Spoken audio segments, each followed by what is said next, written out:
How's it going, y'all? This is Femi here. And if you want to understand 5 reasons entrepreneurs should create content, if you're looking at the benefits to why anybody, a business owner or entrepreneur, or just you, can start creating content to build a better brand or business, then you want to stay tuned to this live interview shot with Dominique Bouchard from the Symal Group.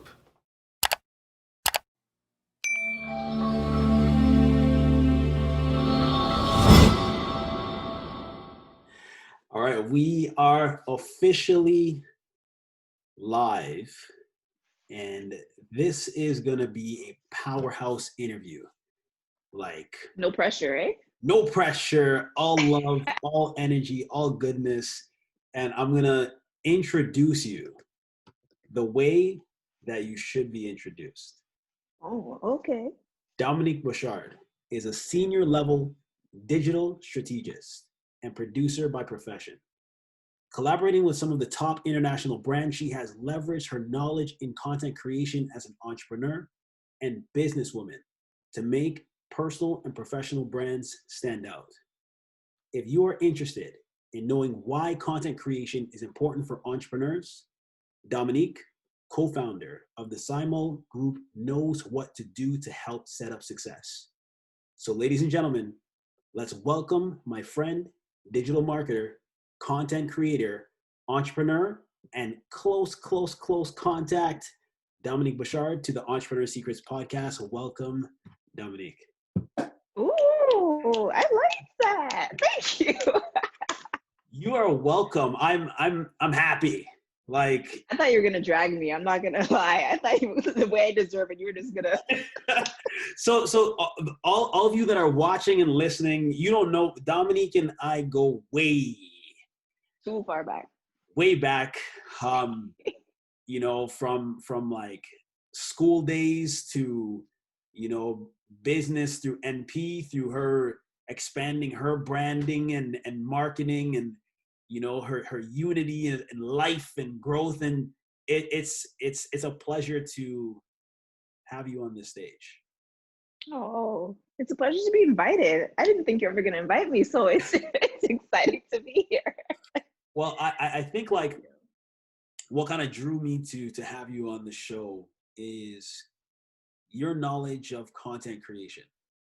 You know, I think when I was in the earlier stages of building my first business, you already were starting to specialize and refine your knowledge in branding and marketing, and how can you have the right messaging to the right market, and utilizing that to actually get the clients you want to work with. And I was like, we gotta find a way to see what's new, what's changed, how can we help more people. So that's why I'm like, you need to be here. And I want to lead it off with, let the listeners, let the viewers know who Dominique is. Like, who is this lovely lady? After that long, beautiful intro that you just sure thing. So, hey everyone, thank you so much for tuning in, and thank you for taking the time to listen to it.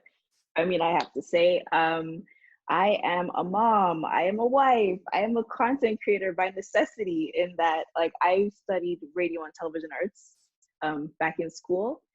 And at the time, the content world was kind of shifting. So I wanted to study my thing back in school. Like when I knew you back in high school, Femi, I was always saying, I'm going to be the next Oprah. Like that was the goal, whatever that meant, right? But when I started studying in university, Netflix started to become like a huge household thing, and YouTube just started monetizing channels. So there was a shift happening from broadcast to digital content. And I was like, okay, in the same way that you said you need to learn how to get ahead of this, I was thinking to myself, I need to learn what this, you know, curve means. And yeah, since then, I've just kind of been focusing on creating content, whether it's for clients. I've worked in Dubai with an agency out there. Now I'm home, and my husband and I, we own an agency where we create content for small businesses. And you know, it can go on. So I call myself a transmedia storyteller, and that try to figure out what the brand message is and how to spread it across different platforms, whether it's social media, whether it's your website, or whatever platform it is. I think that's good. I think you kind of touched on something that a lot of people might not be aware of. Like, there's been so much change. And I was reviewing some of the stuff Mm. about your brand and what you've been doing and how the market has been disruptive. You know, like we're looking at the traditional streams of getting your message out there has changed, right? It's Mhm. still there, but you need to figure out what works best for you, for your brand, for your Absolutely. organization, for your company. And it's interesting that you talk about you recognize that while you were in school, you know, and you had to kind of take that experience, take that level of awareness and build it out into your own thing. So I kind of want to dive deeper into that. Like, what's your story? Why did you get into marketing and content creation? Um, so I mentioned that like my goal was always to be Oprah, right? So when it comes to like the actual like the passion and the purpose, I was raised in front of television, like for better or for worse.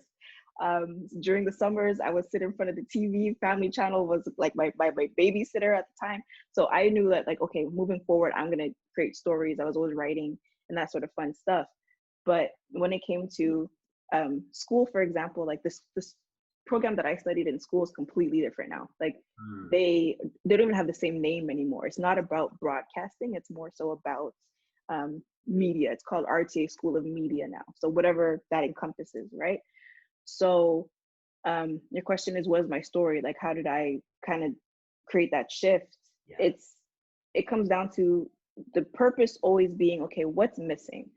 Mm, Um, I mentioned that I grew up in front of the TV. I didn't always see myself, right?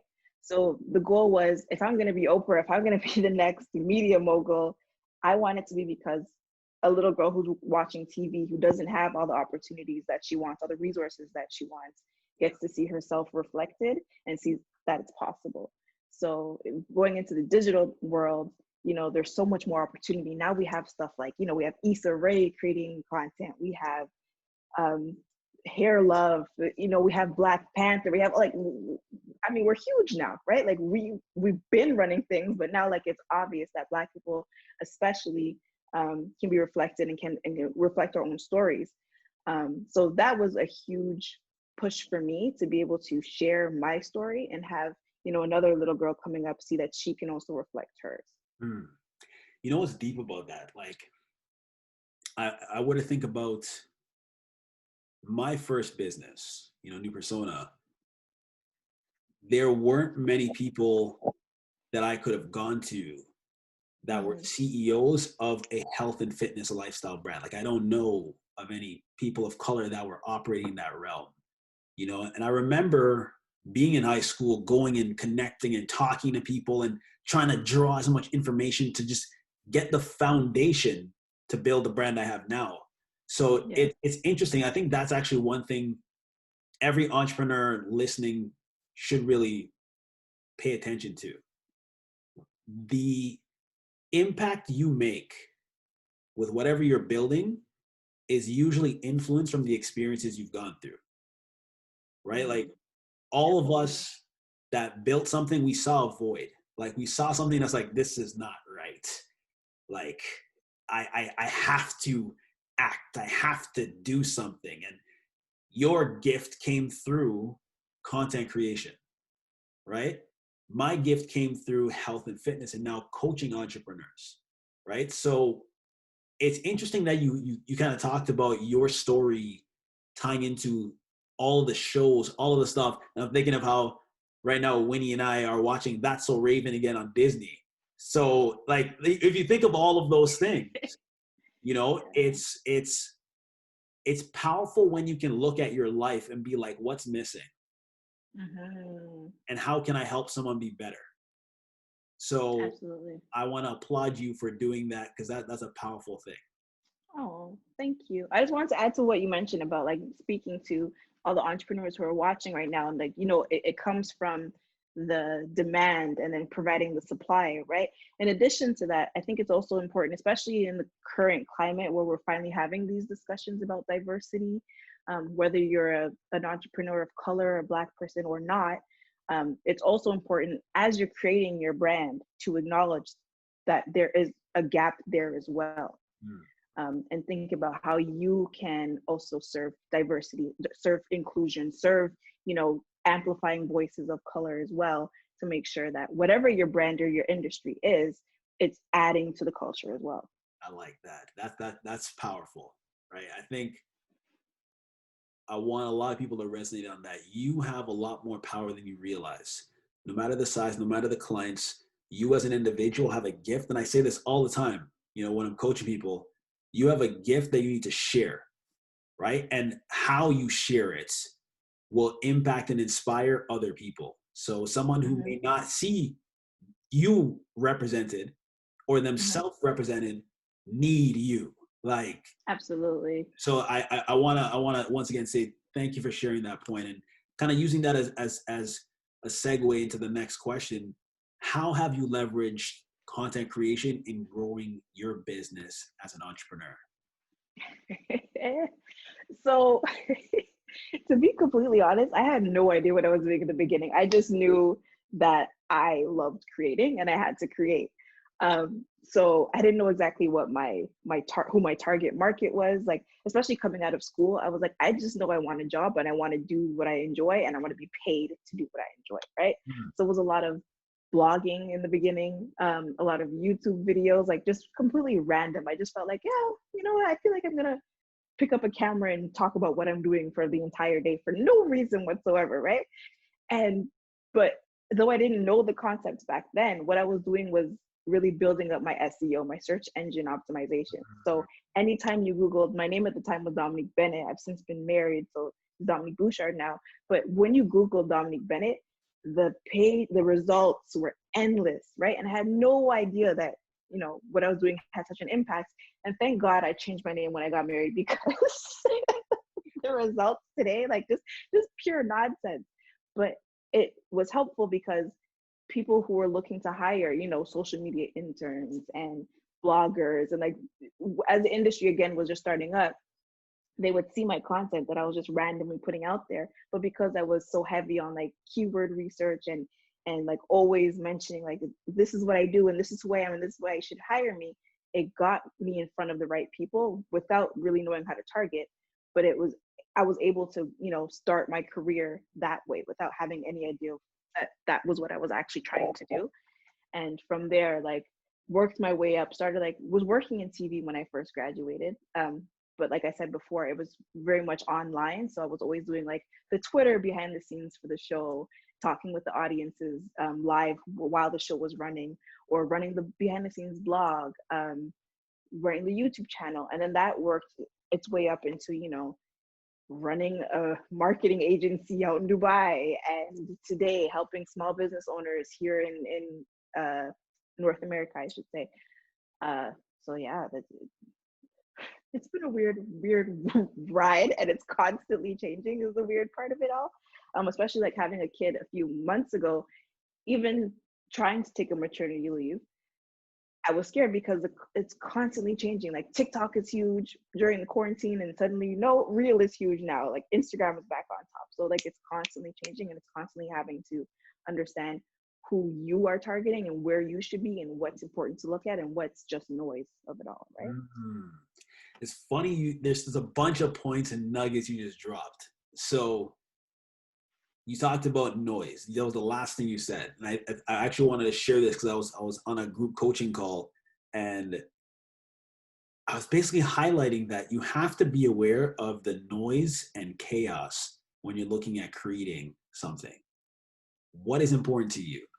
What do you want? How do you want to communicate it? And touching on your earlier point, you mentioned how you didn't really have the framework to begin with. You just did something. You just said, this is what I want to do. I need to share this. I need to get out into the community. This is what I want. And as you were moving and building, you found the formula that fit. So yeah, it's interesting because I think every entrepreneur that I've chatted with on the podcast has said that same thing. Like they said, I have no idea what I'm doing. But isn't that the key of it all? Like, like I don't know what's gonna happen, but I'm gonna try it. Like, that's it. Like, we're gonna do this. Like, it may go up in flames, but we did it. Like, exactly. Yeah. And where you are now, it's impact. it's that impact, that change, that growth, you know, and that kind of allows me to ask the same question, like what makes content significant to your story? What makes content significant to my story? I live out my story through the content. Like, it's a weird chicken before the egg thing. You know what I mean? Like when you make the point about be aware of the noise, and you know, a lot of entrepreneurs starting out and saying, I have no idea, I'm just gonna throw, you know, the past at the wall and see what sticks. So often your audience is the one that is going to determine how you're going to move, right? So, and for better or for worse, because like if you can't decide who your target audience is, right, you're just going to be putting out a lot of noise yourself and then hoping, okay, like one day this works for boomers, one day this works for like Gen X, I'll do both, and that's not really going to work for you, right? So it's kind of understanding these other people that I want to target, these are who I want to make sales with. Yep. And then saying, okay, where are you? What do you like? And just because one person, it works for them doesn't mean your same message is going to work as well, right? Yep. So for me, like, because my story has been so ingrained in the changing landscape of digital media, that's why I say chicken before the egg, because it's not like my content has shaped it, but the constant movement of it all has shaped my story because of that. You know what I mean? Oh, okay, we like that. Okay. That deserves some snaps on there. That's wow. Can you repeat that? Like, I hope, because I felt like that was messy. Like, we're gonna have to replay this. Like, yeah, like it's more so the constant shifting of the landscape, the digital media landscape has really shifted my story. So it's not so much, you know, in creating my content, it shifted my story and like set my trajectory. It's more so, okay, as things are changing, I've had to change. As things shifted, I had to fix up and say, okay, how can I get ahead of this? How can I hop on this trend? What does this trend mean for me? This isn't worth it. Let's sit back, let TikTok die out a little bit, because I was not about to get on nobody's TikTok. Like, I'm sorry. Like, and that's not to say it doesn't work for other people, but like, you need to understand, like, you don't need to be on every single platform, right? Geez, you're just dropping knowledge in here. So I'm gonna share kind of like a couple things that's going through my mind. When I was first starting out, and it's a similar example, but in a different industry, right? When I was first starting out in the health and fitness industry, I was drawing any bit of information from anybody I can find. Now, what's good about it is you learn. You learn, you study, you develop. What can become the problem is you don't realize what is really for you. So you end up consuming too much. Hey, I can see where I'm supposed to go with this. You end up consuming too much information. And this tied into a point that I had when I was working for somebody else. And I remember being in this studio. It was a high-end fitness club at the time. And I was sitting there and I was chatting with one of the other trainers. And we're just chatting. And he was telling me, oh, you got to look at this guy. This guy has a whole bunch of great stuff that you could do that'll help with your training. And I'm like listening to him. And I'm like, I'm going to share something with you. And I think I might have been like 19 or 20 at this point. I'm like, let me share something with you. So cocky. Right? Let's not go into the details of how my mindset was back then. Let's leave that alone. But I was We're like, all 19, don't worry. So I was like, you know what? I'm gonna listen to you. You know, I'm gonna tune into what this guy that you recommended me to research. But I believe there is one thing you need to know. And he was like, okay, what is that? I'm like, you can be two things. One of two things. Content consumer or content creator. And I'm like, I rather create content. I've always had this mindset. I want to create stuff. I want to develop stuff. I want to innovate things, because that allows you to become a trendsetter and allows you to build and dictate your audience. If you're always consuming, you don't know what's you. You don't know what your message is, and you can't actually communicate to attract the right people. And it took me years to figure it out. Like, I remember talking to you about different marketing strategies back in the day, you know, about content marketing strategies. And that gave me a little leverage to start building things too. But if I didn't recognize the two options of being either a content creator or content consumer, I would be stuck listening to the noise. Absolutely. Yeah. Yeah. No, like, and you know, like it's one thing to say that about content for your brand, but that's true of everything. You know what I mean? Like when you're talking with your audience, even face to face, when you're making a sale, for example, when you're asking them for referrals, like in every stage of business, you're either this trendsetter, you're either setting or paving the path, or you're echoing what can be heard. And you need to be able to establish, okay, there are ways of doing things. There are people you can follow and say, I like your method, I want to switch it up. But at the end of the day, you have to be able to switch it up. You have to have your own brand, your own way of, your own messaging, your own way of saying and delivering something that sets you apart. Otherwise, you know what I mean? I can go to Wendy's or I can go to McDonald's, but I'm going to choose one. Like Wendy's can't copy McDonald's at the end of the day. Nope. It's what's unique to them. I talk a lot about that unique gift, unique ability, and the coaching program. So it's interesting that you kind of highlighted it today as well. So let's talk about tools and resources. You know, watching. I know you're a master when it comes to knowing what tools and resources people can use. So what tools have you seen help make people's content marketing strategies successful? Like, what are some tools you could recommend? Oh, that's such a big question, Femi. Let's get three basic ones. We have to do a part two of this. I already could tell. Like that's a whole, okay. So when creating a strategy, oh my God. Okay, the first thing you need to do when creating a strategy is you need to be able to audit your own platform. Okay. You need to understand, this is what I've currently been doing, and this is what has been working, hasn't been working. There's so many tools in that alone, but look at your analytics first. First and foremost, look at your analytics. So if you're talking about your website, what's been working there, you're going to look at your Google Analytics, for example. Maybe that's WordPress Analytics or Squarespace, whatever your specific platform is. Look into your stats to see, okay, these are the pages that people visit the most. This is the content people seem to be hopping off when they visit, that sort of stuff. After you analyze, you want to start listening, seeing what your competitors are doing, seeing what other trendsetters in your industry are doing and what's working for them. Some listening tools, obviously like Twitter, for example, just scoping out what people are talking about. Quora, I know people haven't spoken about that platform for years. Quora. Are you familiar with Quora? Yeah, I am actually, yeah.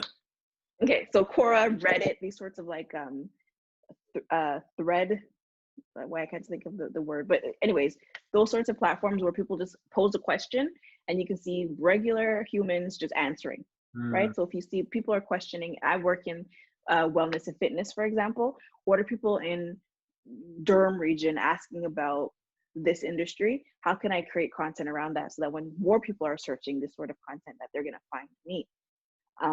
After listening, I mean, it's such a big question. I know, that's why I said it has to be like a 2-part interview series. Just the last one. It's the last one.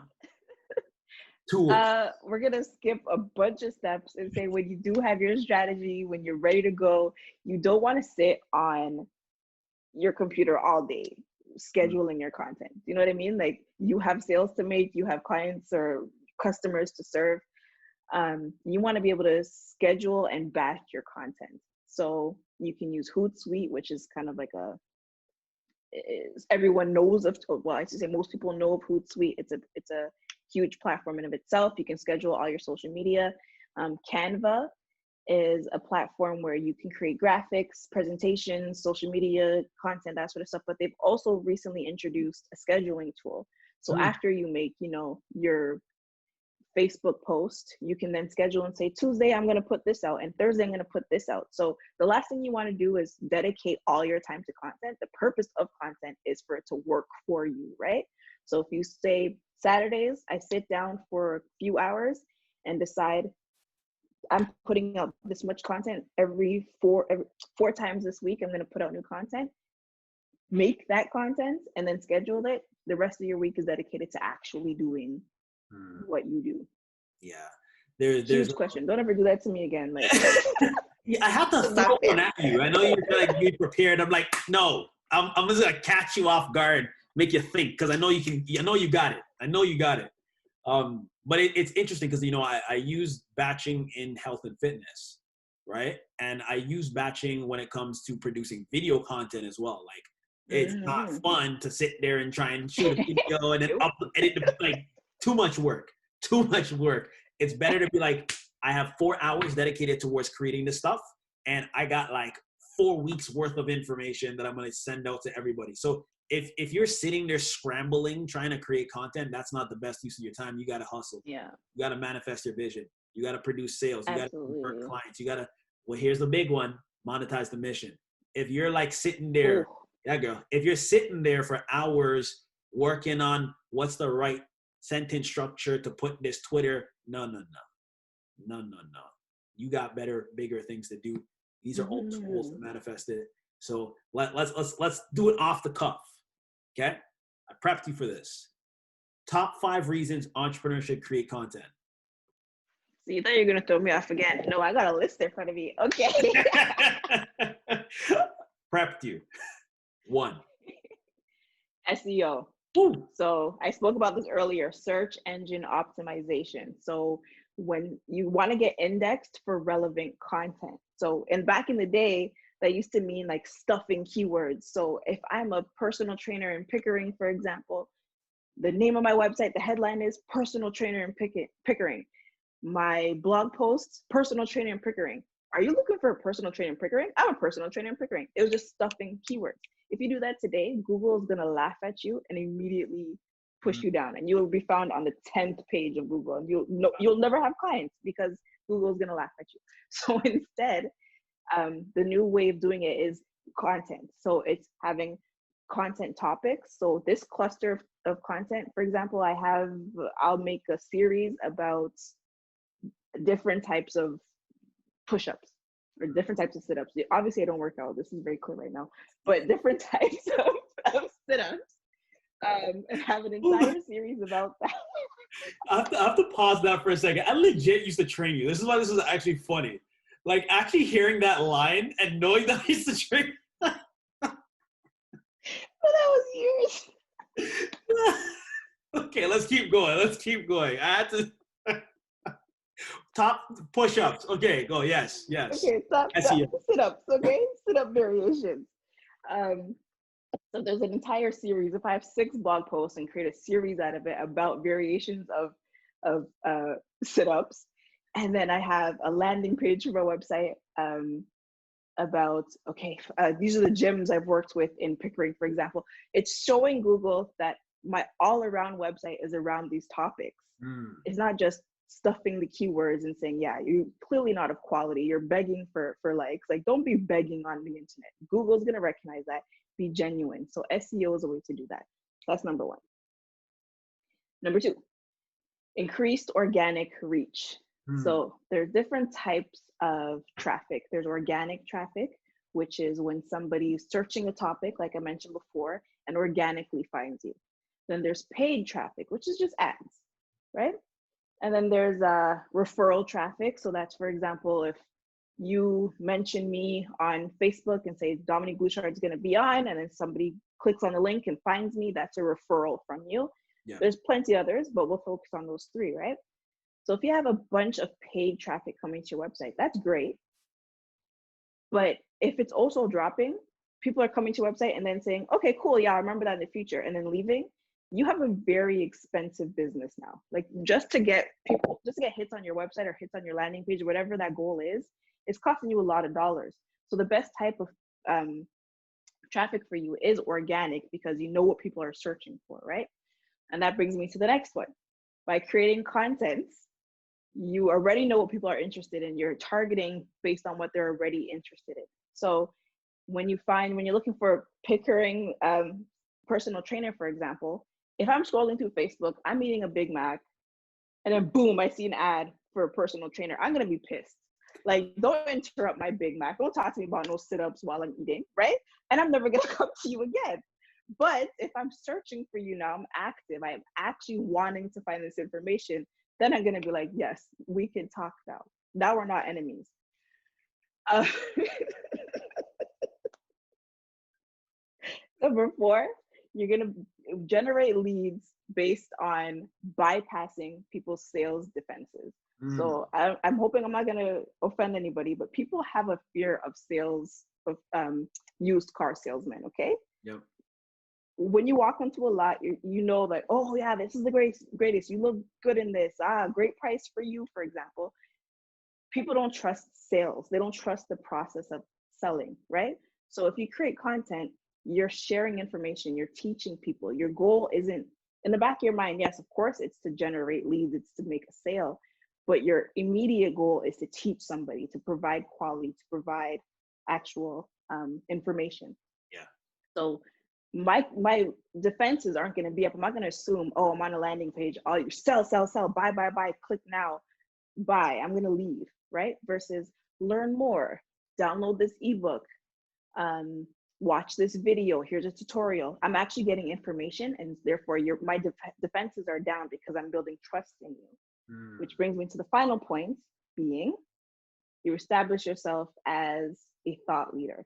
Yes. So when you're constantly providing quality, you're constantly providing information, education. We all know of Gary Vee, for example, for better or for worse. I'm not saying anything.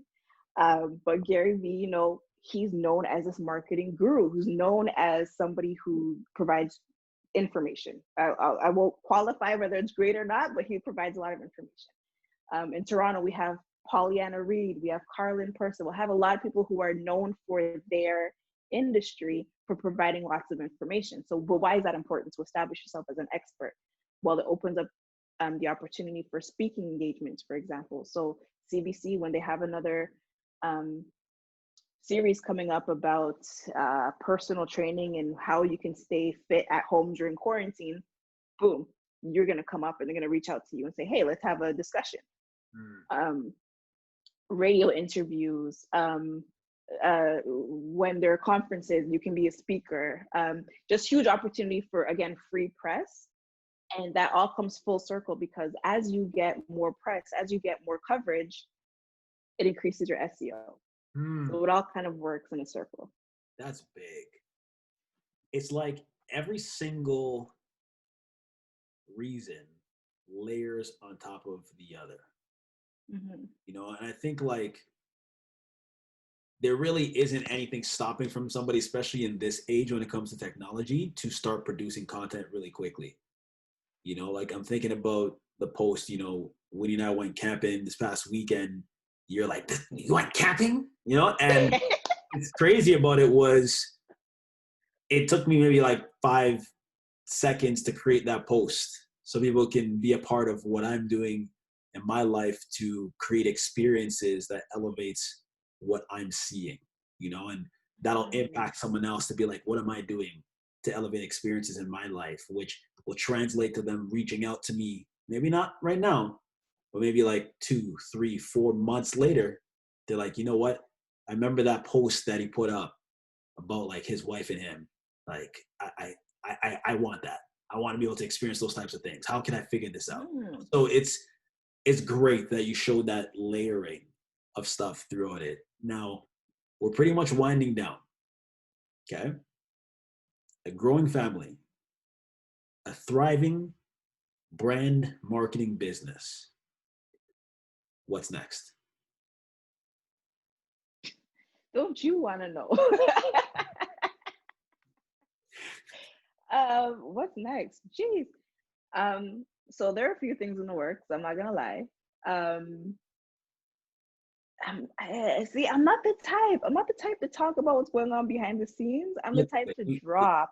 Give me a little, nothing too serious that's not serious. Like just something that you would like to see. Let's do it that way. Something you would like to see, something that's better. Do it that way. Something you want to become Oprah. Like Dominique. No, people want to become Dominique. That's what we're gonna say. Like, well, yeah, I still want people to want to become me. Like, but no, I'll put it this way: there's lots more content coming. but more targeted towards the ultimate goal. And you said it beautifully before. What were you saying? Monetize the, Mission. that's it. That's, So I started if off. y'all jack that, you know where it came from. Okay, like Put don't that be on a trying to market t-shirt. my things. Like copyright Femi Doyle-Marshall one time, just like. But yeah, so I said I started off just like kind of throwing out content. I was on YouTube, I was on Twitter, I was on Instagram. I was not on TikTok. Want to again push that she was not on TikTok. But so creating more content with the goal of monetizing the mission. I love it. I love it. All right. Now, here's where we start digging into the mindset of Dominique. Okay. Ooh. What Now we start? We didn't do that before? No, that was superficial. It was superficial, but still deep. Where it was deep on the content talk. Well, we want to talk about Dominique Bouchard. That's what we're getting into right now. Okay. Okay. So, what does success look like to you as an entrepreneur? Okay, it's twofold. So there's of course the immediate goal for my clients and my industry specifically. So I do digital marketing. And when I get new clients, the first thing that we do is we have a welcome package where we outline every single goal. And I'd tell you the rest, but I would have to pay you, I'd have to charge you to tell you the rest of what's in that welcome package. But the first thing is always, what is the goal? What does success look like, right? So, and very specific KPIs, key performance indicators of what that success would actually be. And so at the end of my time with clients, if they are on, for example, a contract that's only 3 months, for example, looking back and saying, okay, here are the analytics. How have we achieved these goals? Have we achieved these goals? What's next? So there's that. But then the bigger success metric for me is I'm a new mom. And that's become my new identity, right? Like I never thought I'd be this person. Oh, my daughter, she's so cool. I look at pictures like, but my daughter is pretty cool. Like she's an A+ baby, right? So anytime I take away from her, I want to make sure that it's because I am somewhat in some way making my square inch of the world a better place. That it's going to help her at the end. So I may have brands reach out to me, for example, in terms of my personal brand, my website, Instagram, for example, or I may have clients reach out to me, but not every single person that reaches out to you needs to. And I know that that's just a backwards way of thinking, especially when speaking to entrepreneurs. Money is money. But the ultimate goal is always in reflecting the purpose of. I need to add, money is energy. Here we go. Okay. Money is a representation of energy. I have to actually drop on that point for a second. I've been in several conversations with people when it comes to building their brand, building their business. And you have to remember, you are creating something that is a part of your vision. So if the people around you are not providing synergies to create an impact and they're draining you, you got to really look at what you're doing. So don't look at money as just, I'm trying to get this paper. I'm trying to put this in my bank. Like, what are you losing? What are you losing? Are you losing time? Are you really actually losing money? And are you losing energy? So I had to say that because I heard it. I'm like, there's someone that needs to hear this. Don't get lost thinking I'm going to get this 50, 100, 300, 3K, 10K. And what's it worth? What did you lose? Yes, because there was a job I worked with specifically where I would, like, it was good money. I'm not going to lie. It was amazing money. But I would sit in the office every day and I would literally say, I am the devil's handmaid at this point because I am dedicating my time to make this company money, but they are not good people. The product is not good. And it's an exchange of my time and my skill for money, but it didn't feel good. It was not, I made great money, but I don't have good memories based on that. So what you're saying is exactly right. Money is energy. What are you exchanging it for, right? So I won't take any and every client or brand or every sort of partnership because I want to make sure that what I'm exchanging, the energy that's coming back, is going back into the world, the product that's being delivered is, in my metric is my daughter. Like, is this something that she would be proud of when she grows up and she looks and says, yeah, mom was a part of that? Or she looks back and she sees it and she's like, oh, mom helped build this, but look, they do X, right? That's deep. That's deep. I'm happy you shared that, because I think what sometimes happens is there's that disconnect between business and life when it comes to entrepreneurship, where I've had more than one conversation with multiple successful entrepreneurs. Um, and that same topic has been brought up. Like, once they get to a certain level, what now? You know, what was the purpose behind this? So I thank you for sharing that. I really do. Now, my question, tying into the similar one, what does success look like to you for your clients? In addition to what I mentioned about, always setting out those KPIs in the beginning and making sure that we're hitting, like, there have to be very specific metrics for success in terms of, okay, marketing, you want to get 10 new clients this quarter for your personal training business. Did we achieve that? There's very standard metrics that we can measure. Yeah. But then there's also the deeper stuff, like, okay, are you learning from me? Like, you came into this partnership with me with an idea of what, website marketing was, or Instagram marketing, like, you came with one mindset. Has that evolved at all? Has that shifted at all? Moving forward, like, working with marketing marketing managers specifically, a lot of people, they have bad experiences, or even website developers, right? And so the question I always ask in the beginning is, what has your experience been in the past? Have you worked with someone like me in the past? Has it been good? What was the good? What was the bad? How can we change that? Yeah, going back to what you said about the energy exchange, it's so true. Like, am I also giving you a good experience? Even if you don't want to continue because you feel that you've hit your mission, or maybe you don't have the money, whatever it is, that is fair. But would you give me a good review? Would you refer me to somebody? Like, have you had a good experience and received quality in the end because of it? So have you learned something? Are you somewhat better in some way? And I know that's a huge, did I make you a better person? No, but did I make your experience somewhat better? Make your website, your Instagram, whatever it is it incrementally better? How do we measure that? How can we make that happen? That's meaningful. That's really meaningful. And I want to say thank you for taking your time to be here right now, Dominique. And I'm going to kind of leave just a little bit open for those that are listening, those that are watching. How can they get in contact with you? Yes. Okay. So my website for the digital marketing agency, symalgroup.com. That's SYMAL Group, GROUP.com. But if you are, like, we've been talking about content this entire time, if you're not ready for a sales pitch right away, go instead to my personal website, which is Dom Creates, so DOM Creates.com. You can get to know me a little bit more, get to know my story that we've been talking about, and understand how it all leads up to, what I do with Symal Group, why I create, and why I'd love to create with you. And Femi, thank you so much.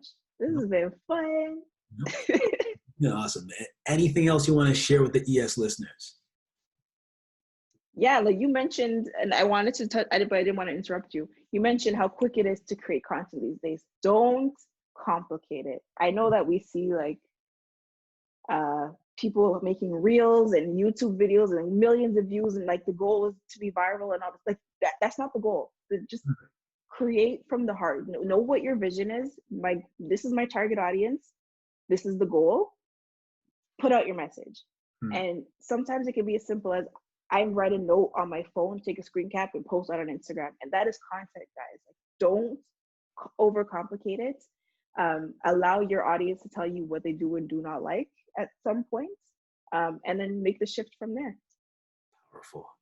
Once again, Dominique, I want to thank you for being a part of the Entrepreneur Secrets podcast. Thank you so much. This is fun. All right, everyone, we will chat with you later. Take care.